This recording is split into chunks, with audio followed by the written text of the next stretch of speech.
Animation technology keeps getting better and better. When you look at old animation, you see that there is something off. So this leaves most of us wondering, why does a cartoon made with pencils and paper in 1945 look smoother than modern digital animation? So today, we're going to watch 4 different versions of famous franchise Tom and Jerry, from AI interpolation to budget TV shows, modern digital rigs, and finally the golden age masterpieces. And I'm going to break down the technical differences so we can start to understand what makes animation actually feel alive. I'm Windy, a cinema enthusiast who is passionate about the animation world.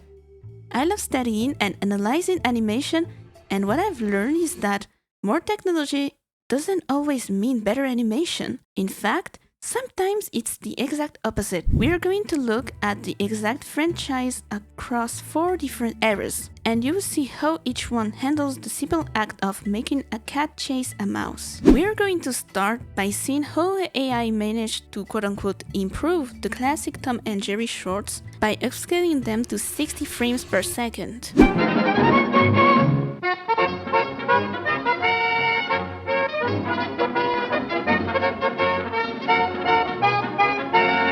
So, from a technical standpoint, this looks incredible at first glance and feels super smooth. But AI is not an artist, which is why this whole thing feels so wrong. AI interpolation in animation doesn't add logical in-betweens like an animator does. It actually tries to mimic the blur or stutter in-between animation technique, except it's just liquid and blurry shapes. It fills in frames where they're never meant to exist.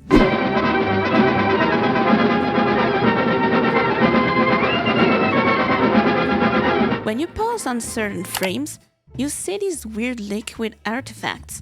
The character looks like they're melting or morphing instead of moving with actual weight and impact.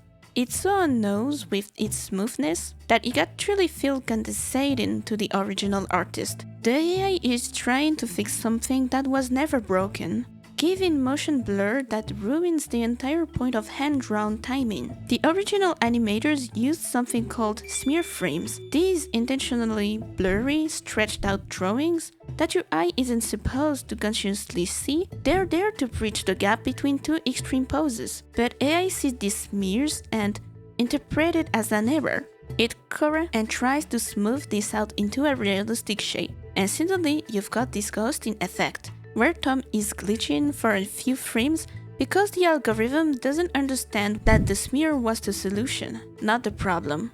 Now, let's see if the 1975 TV version of Tom and Jerry can do better or worse than AI.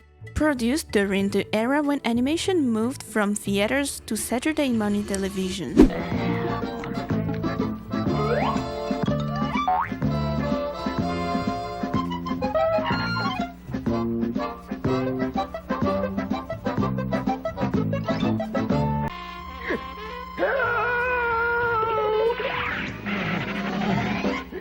Cherry lime? Listen, you got grape?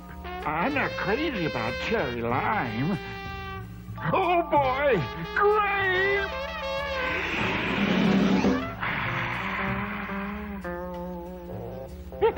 Oh, you two fellas say. As you can see, there is already a major difference from AI. You can see that actual human beings drew this. Even if the animation is way more stiff and simplified, there's something genuine here, real pencil strokes, real artistic decisions, versus AI just regurgitating interpolated pixels without even understanding what movement actually means.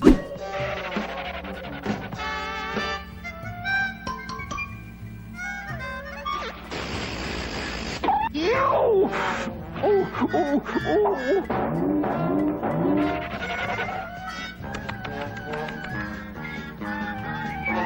The animation is noticeably stiffer and more simplified compared to the Golden Age. You can see they rarely squash or stretch the characters.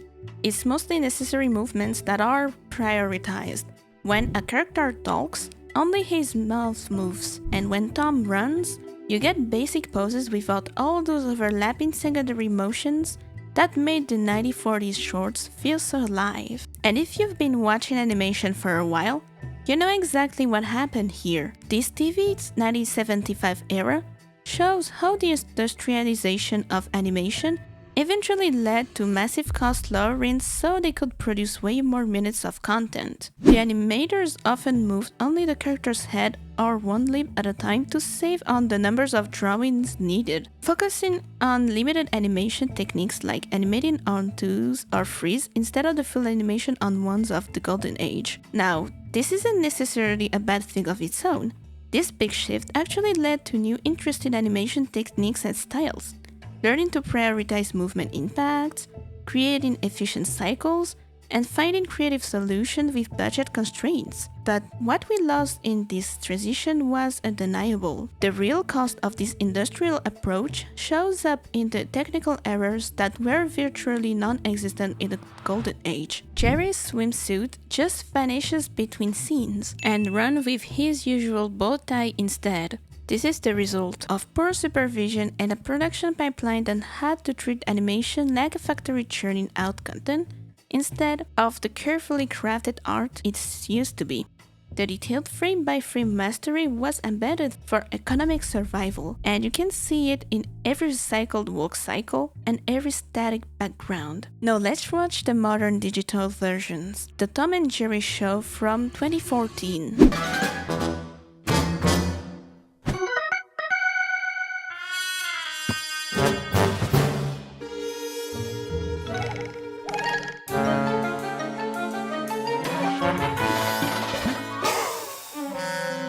Immediately, you can see this looks way more polished than the 1975 version.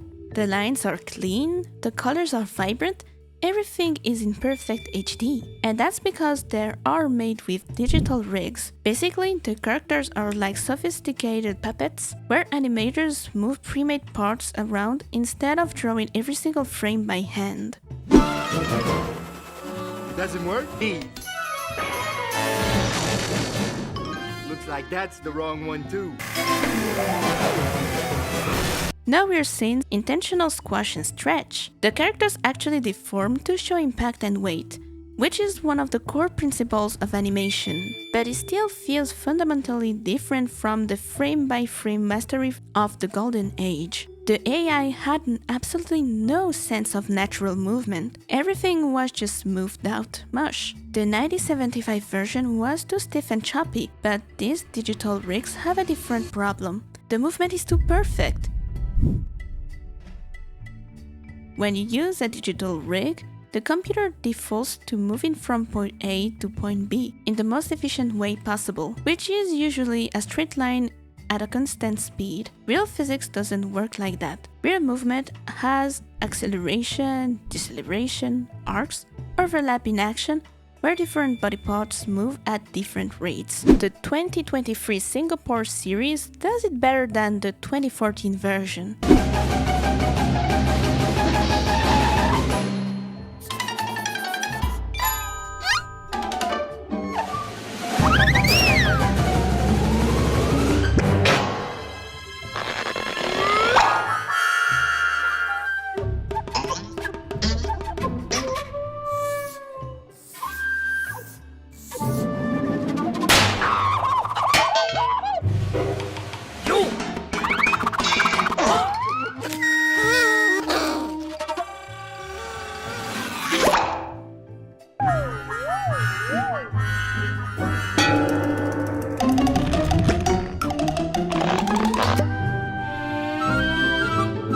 You can see they're trying harder to recapture that feisty vigor of the classic with faster pacing and more aggressive squash and stretch. Not to mention that this feels like a frame-by-frame animation, with the artisanal aesthetics like the pencil line art or the watercolor style backgrounds. The character designs are rounder and cuter, almost like a kawaii version of Tom and Jerry. But even with all these improvements, consistently note that the slapstick feels rushed and lacks the weight of the original. The hits don't land with the same satisfying thwack because the timing is just slightly off, and the in-between frames, those crucial smears and blurs, are often missing or sanitized. But this is more a matter of writing rather than animation. Finally, let's see how the Oscar-winning Golden Age shorts handle the exact same cat and mouse premise back in the 1940s.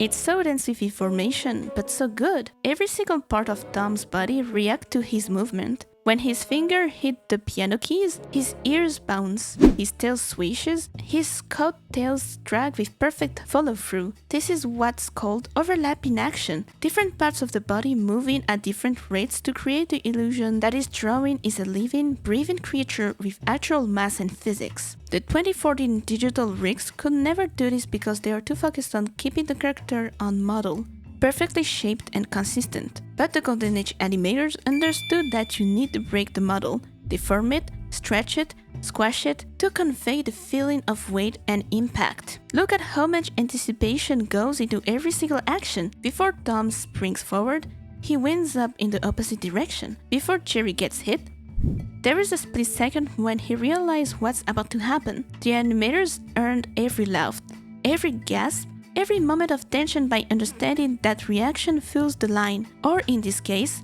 reaction fuels the action. And here's the thing that really separates the masters from everyone else: the throwaway details.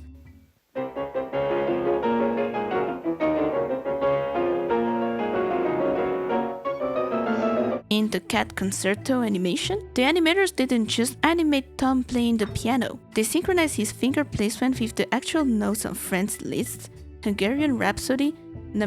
2. They filmed a live pianist and used it as the reference, then translated it through the lens of cartoon exaggeration. That's an insane level of craftsmanship that modern studios, with all their advanced technology, barely attempt because it's just too labor-intensive. Every decision these animators made was with the physics and the comedy in mind, not just hitting quota or staying on budget. When Tom gets exhausted at the end of the piece, you can feel his muscles giving out. The squash and stretch gets more and more exaggerated as he loses control. That's not something you can program into a rig or ask an AI to interpolate or generate.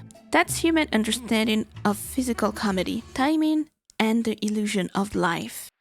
The history of Tom and Jerry proves that the soul of animation isn't about how many frames you have or how clean your lines are. It's about intentional frames, frames that exist for a reason, that convey weight, that tell a joke, that makes you feel something. So the next time someone tries to tell you that all cartoons need to be fixed with AI upscaling or that hand-drawn animation is obsolete, show them the Cat Concerto. Show them that 24 intentional frames per second can do when they're crafted by artists who actually understand weight, timing, and physics. If you want to see more breakdowns of animation principle and industry secrets, like and subscribe, and check out the next video.